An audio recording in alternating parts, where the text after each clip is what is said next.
Centre ఏంటంటే అంటే మన చదువుకున్నది దేనికంటే innovation, technology innovation should be useful for humanity. అది భాగంగా అదంటే అది మెయిన్ మోటో. అంటే యాక్ట్ లోకల్, ఇంపాక్ట్ గ్లోబల్.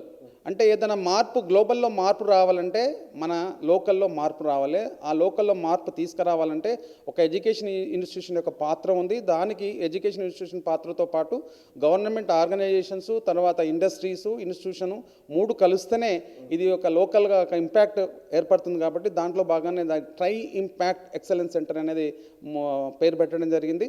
ఇక్కడ చదువుతున్న చదువుకు స్వార్థకం రావాలి అంటే సమాజానికి ఏ విధంగా మన చదువు ఉపయోగపడుతుంది, అది ఎన్విరాన్మెంటల్ ఆస్పెక్ట్ కావచ్చు, ఎంప్లాయబిలిటీ కావచ్చు, లేదంటే ఆరోగ్యపరంగా కావచ్చు, లేదంటే ఏ రకంగా తీసుకున్న సమాజానికి మనం చదువుకున్న చదువు ఏ విధంగా ఉపయోగపడుతుంది. ఆ సస్టైనబుల్ గోల్స్ మొత్తం యుఎస్ వాళ్ళు డిజైన్ చేసినటువంటి 17 సస్టైనబుల్ గోల్స్ ఉన్నాయో, ఈ సస్టైనబుల్ గోల్స్ మన విద్యా విధానంలో ఏ విధంగా మార్పు తీసుకొస్తే దాన్ని మనం మీట్ అవుతాం అన్నట్టు ముఖ్య ఉద్దేశంతో ఈ ఎక్సలెన్స్ సెంటర్ను ఏర్పాటు చేయడం జరిగింది హైదరాబాద్లో మల్లారెడ్డి కాలేజ్ ఆఫ్ ఇంజనీరింగ్లో. మా ఆర్హెచ్ఎఫ్ నాగేంద్ర గారు గొప్ప కార్యక్రమం చేస్తూ ఉన్నాడు. ఆయన promoting research activities in the among the society and in particularly especially in the institutions.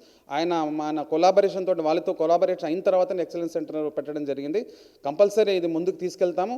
ఇది స్టూడెంట్స్కి తర్వాత సమాజానికి యూజ్ అవుతుందని నేను ఆశిస్తున్నాను.